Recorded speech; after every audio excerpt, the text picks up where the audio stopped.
Il y a pas eu de référence particulière sur cet orchestre qui revient. Non, en fait, tout ce film s'est fait de façon instinctive. Et pour la musique, donc on a un orchestre qui revient 4 ou 5 fois dans le film, qui rejoue qui se réapproprie des chansons qui sont caractéristiques de ce qui pouvait être écouté dans notre ville, à Ivry-sur-Seine, ou dans ce quartier.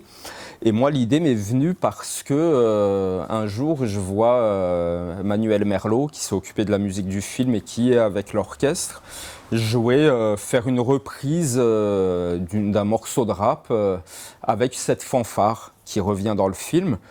Et en voyant ça, je me suis dit, ah, mais c'est beau. Je trouvais ça très beau.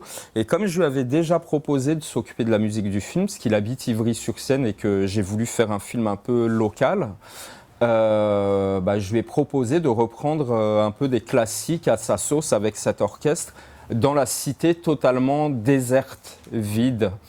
Et il y avait un côté pour moi, c'était plus le film Titanic, quand le bateau coule.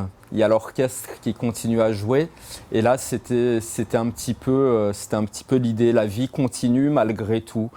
Cette cité est détruite, mais les musiciens continuent à jouer des chansons qui étaient écoutées dans ce quartier. Et en gros, la cité Gagarine n'est plus, mais les habitants continuent leur vie, quoi.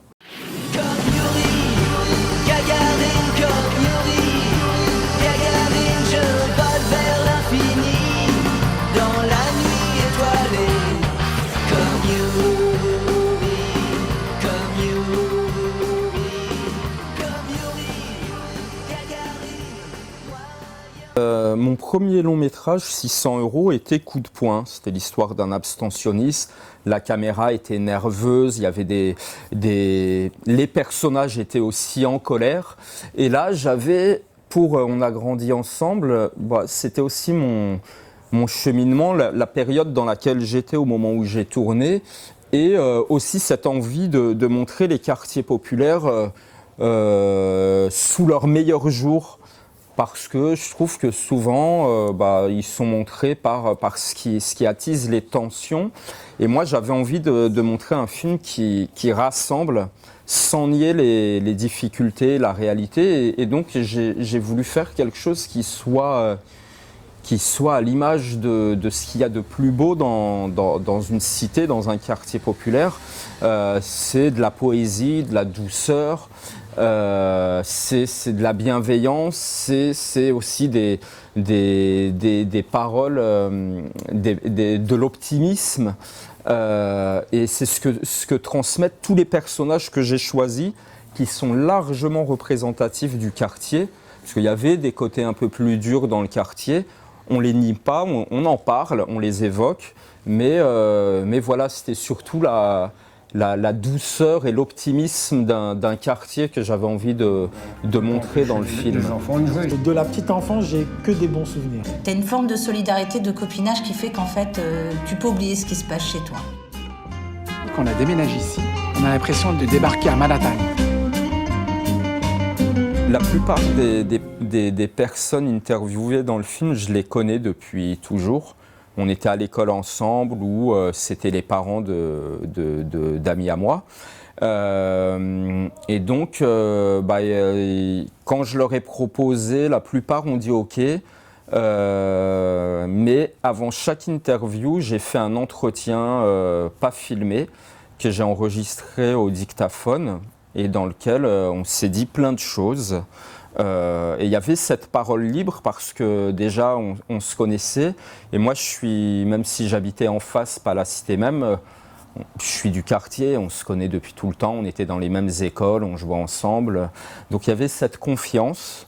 Il y a certaines personnes qui m'ont dit j'aimerais un droit de regard quand même sur ce qu'on monte à la fin et tout. Finalement, elles n'ont jamais demandé à regarder le documentaire monté avant sa diffusion, mais il y avait de l'inquiétude chez certaines personnes au départ, et au final, ça s'est fait en toute confiance.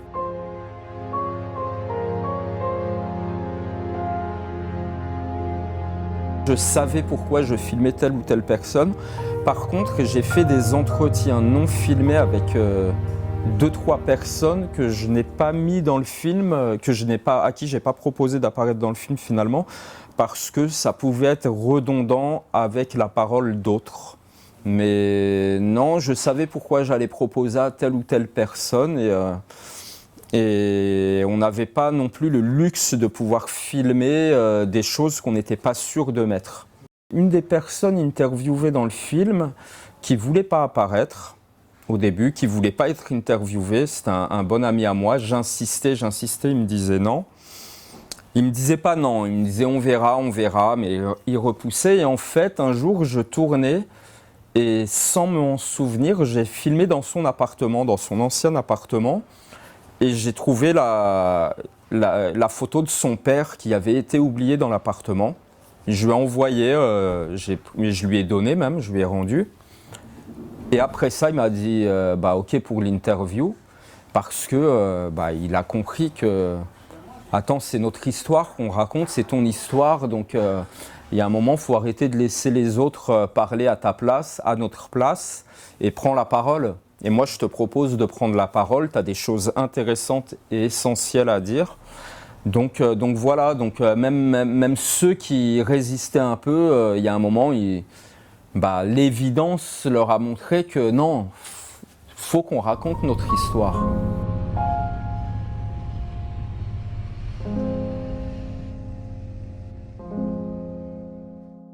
J'ai grandi et vécu jusqu'à 28 ans face à un immense monde de briques. La cité Gagarine à Ivry-sur-Seine. 13 étages, 5 cages d'escalier, 350 logements, des centaines de familles, des milliers d'habitants. 60 ans d'histoire. Oui, mis bout à bout, il y a eu plusieurs mois de montage sur ce film. Et la difficulté, c'était aussi de traiter toutes les thématiques qu'on voulait traiter, parce qu'il y en a beaucoup, en essayant d'être le plus objectif possible. Donc c'est pas qu'un seul son de cloche. Souvent, il peut y avoir des personnages dans le film qui se contredisent. Moi, l'idée, c'était aussi d'apporter plusieurs regards. Et voilà, et la dernière étape, ça a été celle de rajouter ma voix au film, ma voix off. J'avais pas du tout envie de le faire. Déjà parce que je trouvais que le film vivait bien sans, et que je suis pas trop à l'aise avec ça, moi, au départ. C'est toujours compliqué de s'entendre. Et c'est Manuel Merlot, le compositeur de la musique du film, quand il a composé la musique, qu'il a vu le film, il m'a dit « Attends, non, il faut que tu mettes ta voix, c'est pas possible. Il faut que tu donnes ton point de vue aussi. » Donc j'ai testé, j'ai trouvé que ça fonctionnait. Et comme j'ai écrit un bouquin sur la même thématique, j'ai été prendre des passages du livre que j'ai relu et que j'ai mis dans le film. Il y a eu ce rejet, plus personne ne voulait venir s'y installer, sauf celles et ceux qui n'avaient pas d'autre choix. Et ces familles, alors que pour moi, c'était un endroit pour lequel j'avais du rejet quand je grandissais.